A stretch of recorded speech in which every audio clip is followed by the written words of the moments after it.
Chapter 7 Narcissistic Minds, Part 5. My ex-partner not only betrayed my trust emotionally, but financially too.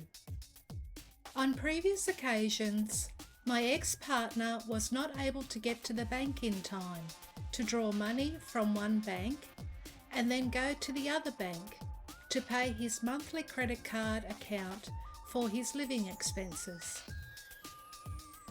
His credit card account wasn't with the same bank where he was withdrawing his money from. Therefore, he wasn't able to just do a transfer at the one bank.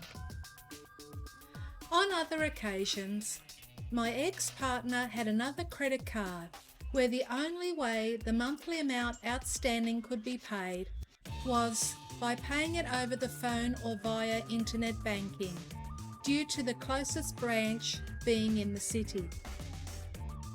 He didn't have phone bank or internet banking facilities set up to do that, so he would give me the cash and I would then pay his credit card via phone bank with money from my account. This was so that he wouldn't incur a penalty for late payment or accrue interest accordingly.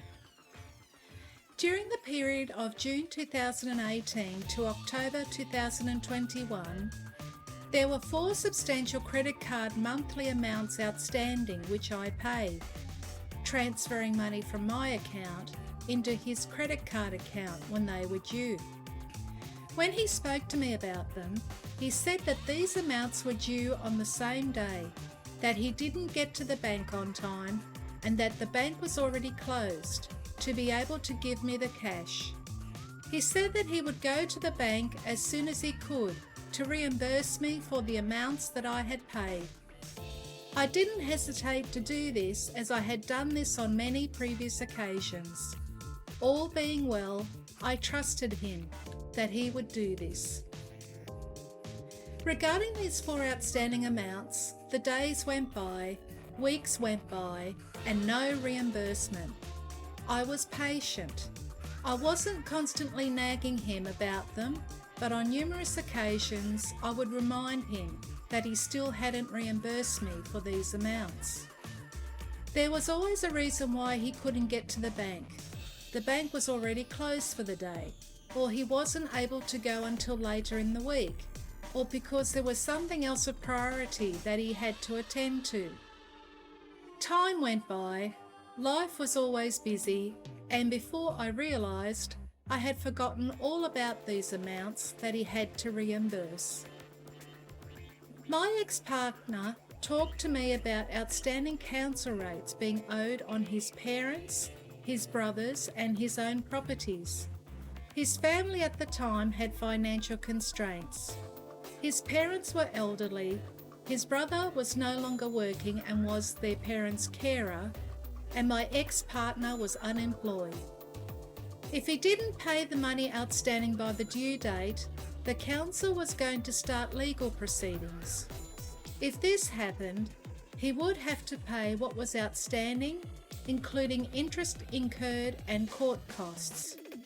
He asked me if I could not only help him but his family out in this difficult situation. I didn't feel comfortable about him borrowing these large amounts of money from me. However, I didn't want him or his family to be in a worse predicament than they already were.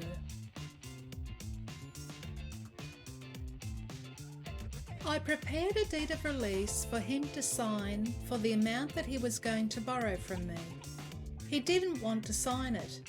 I said that if he wasn't going to sign it, I wasn't willing to give him the money that he needed to pay the council rates outstanding. I've always worked hard for the money I earned and felt more at ease by having this document signed. This assistance was not only for him, but also to help his family. He said, yeah, and he took the document with him and he left. He returned with the signed deed of release the next day, with a pharmacist witnessing his signature. We, my ex-partner and I, then went into town together. Firstly, we went to my bank to get the bank checks drawn for the two different substantial amounts. Then we went to his bank so he could deposit the checks into his account, and then withdrew the amounts as bank checks to pay the council. It was getting late in the afternoon and there was just enough time before the bank closed for my ex-partner to deposit the bank checks into his bank account. He said that he would go back to his bank the following day and get the checks drawn for the council. He also said that he would ring the council and explain that he had the money to pay the amounts outstanding, to halt litigation, and that he would deliver the bank checks close of business the next day. On the deed of release, I had given my ex-partner 1 year and 4 months to reimburse the money owed with no compounding interest. I trusted him wholeheartedly because I had known him for over 30 years. I genuinely thought that the money my ex-partner borrowed from me to assist his family and himself would be returned. Unfortunately for me, it wasn't. He never discussed or made any attempt to pay this money back, even if it meant reimbursing me in installments that he could afford, right up until I called it quits in October 2022. The credit card and bank check amounts equated to $51,121 in total. My ex-partner is a liar. This money wasn't used to help his family and himself out of potential litigation and further liability. It was used to go into business with the third party at my expense. A business where he stole my money to fund the business and the third party harvesting my energy via my ex-partner, then using my ideas to promote and expand their business. Can you believe it? In hindsight, I should have asked to see the letter of demand or the court documents. For some unknown reason, it didn't occur to me to ask at the time. If he was honest, he would have brought the documents to show me, to back up what he was saying, as it involved other members of his family. Again, it came down to trust, and I didn't think I had to go to the extent when you love someone. We're supposed to be a team, helping, motivating and supporting each other, not stealing from one another. I didn't expect him to betray me financially, let alone abuse and manipulate me emotionally and psychologically. My ex-partner took advantage of my loving heart, my kindness and generosity. Not only did my ex-partner disrespect my love, kindness and generosity, he became involved and part of the wicked schemes, the dark magic perpetrated against me by the third party in this unbeknownst love triangle. He was seeing her whilst he was seeing me. Due to my ex-partner's lust, greed, immaturity and his sheer utter pettiness, he conspired with the third party, along with the coven and other dark magic practitioners, to have me unalived. They didn't only do this unaliving dark magic once, but at least 6 times. My ex-partner had the option of turning the third party into the authorities. However, he chose to protect her. He defended her, joined forces with the others to do spellwork against me, and tried to get me to disappear. My ex-partner felt that I was the one coming in between his happiness with the third party. Just to reiterate, he was the one who put me in a third-party situation in the first place, without me even knowing about it. The relationship between my ex-partner and the third party is superficial and ironic. He wanted a woman that he could objectify. The third party wanted a man for money. He played me by being with the third party, and he thought he was also playing her, but she, the third party, played him. The third party conspired to have me unalived. My ex-partner didn't want to let her go due to his own selfish reasons. So he protected this woman that came against an innocent woman, me. And now he has lost all his money. Karma. He conspired with a third party that wanted me to disappear, as I put it, and he did that because he didn't want to lose her. My ex-partner has lost his money, which was the very thing she was there for. So now the third party is going to leave him anyway. God took away the very thing, money, that was keeping her in his life, and he loses her anyway. My ex-partner has no integrity, and she may end up going to jail regardless. She is under karma, and anyone embroiled with her will also receive karma. They, my ex-partner and the third party, are both guilty. However, they do not regret what they did. They don't care about integrity. All they care about is their own selfish needs. This confirms their narcissistic traits of being self-absorbed, exploiting people for their own gain, and lacking empathy towards others. My ex-partner has a lot of pride. He went against me when he knew for a fact that the person he likes or wants to be with tried to conspire to have me unalived. He tried to protect her, and he's in his thoughts now thinking, is she, the third party, going to leave me because I've had a substantial monetary loss? They both don't care if I forgive them. They both attacked me. The last lot of spell work that they did against me backfired, and this is why he lost everything. Due to his financial loss, my ex-partner was very unhappy with his circumstances. He had a victim mentality. This is also another trait of narcissism. Narcissists do not take any responsibility for their own actions and always put the blame on someone else for their own instigated behaviour. He is thinking to himself, why do they want to take the third party away from me?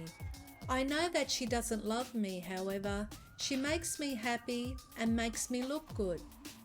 This woman, the third party, was happy with my ex-partner, but she is dissatisfied. Insatiable, remember? She is not happy with me. What did I do, people? I've never met this person, and I don't intend to. This third party is dissatisfied that she couldn't stop me from moving forward, from having victory and success. She is shocked that the dark magic didn't work. She doesn't give a damn about me personally, as you can already tell. She was upset with me because I was the catalyst for the reason why she tried to set me up to be unalived. This was causing stress in her life and was making a problem that she has to deal with because she's happy with the person she's with, my ex-partner. I'm causing her stress because her plan didn't work out. Due to her jealousy and envy, she wanted me unalived. If this isn't narcissism, then I don't know what is. My ex-partner is upset with the third party because she attempted to have me unalived, and that was interfering with his life. He's thinking, why didn't you, meaning me, just let my partner, the third party, unalive you? Why didn't you just lay there and take it and get out of the way so that she doesn't have to do this to anyone else because she can get me into trouble? He, my ex-partner, too was shocked that the dark magic didn't work. He didn't care about me or even her, the third party for that matter. It's obvious he was just thinking about himself, worried about his future and being completely heartless, displaying his true nature, absolute narcissistic traits. As previously stated, the third party didn't care whether I lived or died. The only reason she wanted to stop me is because I'm an innocent person. I haven't done anything to anyone. To me, that doesn't even make sense. The only reason why she is upset is because I had victory and success to overcome the magic they all perpetrated against me. The reason why my ex-partner is upset is because he needs to end the relationship with the third party and he's frustrated about it. He'd rather that I was gone, unalived, and be with her because he was comfortable with her. He preferred superficial and heartless as opposed to genuine and authentic. That's okay, whatever floats your boat. When I ended the relationship with my ex-partner, he was bitter. He was no longer a part of my life and I completely cut off all forms of communication with him. He was bitter because I no longer allowed him to emotionally abuse me in a narcissistic manner.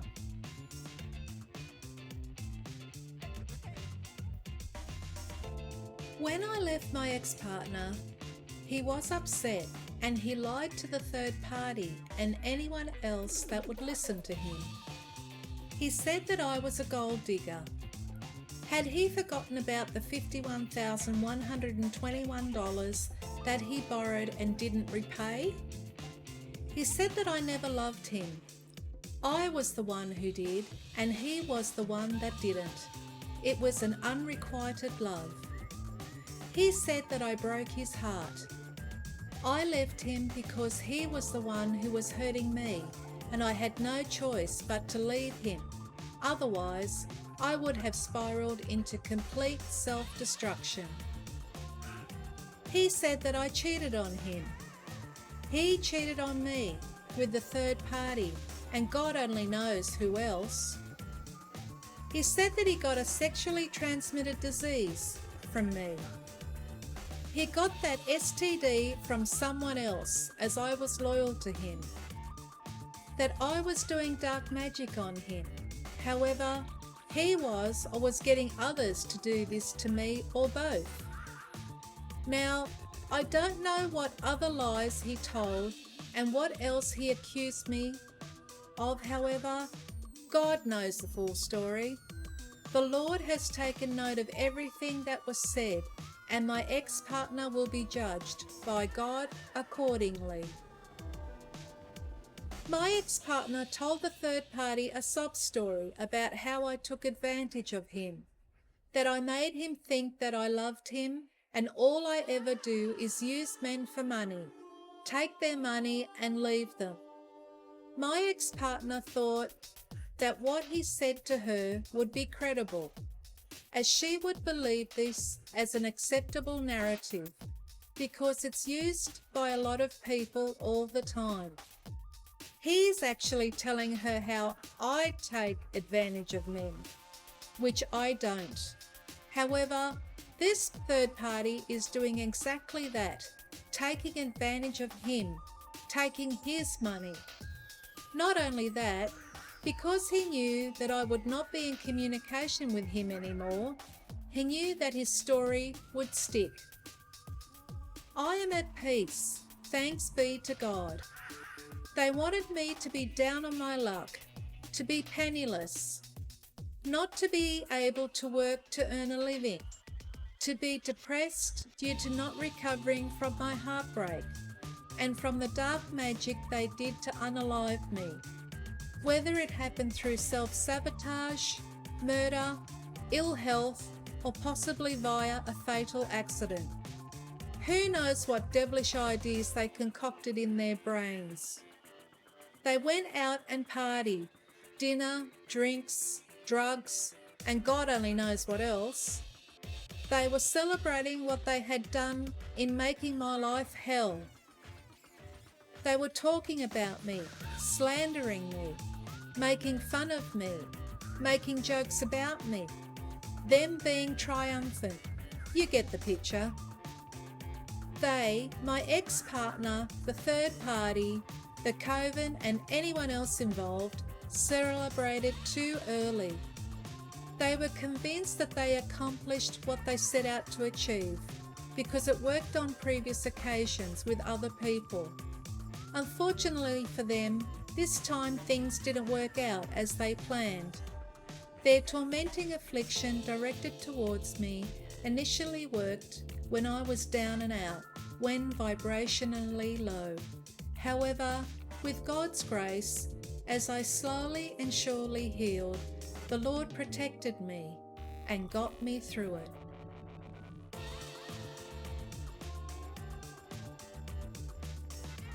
As per Isaiah chapter 54 verse 17, the Holy Bible says, "No weapon forged against you will prevail, and you will refute every tongue that accuses you. This is the heritage of the servants of the Lord, and this is their vindication from me, declares the Lord." This verse references how God's bride, His church, will not be destroyed. The sovereign God who created everything also has the power to protect. He can promise that no weapon formed against you shall prosper. Whatever weapon is raised against God's people is destined to be destroyed.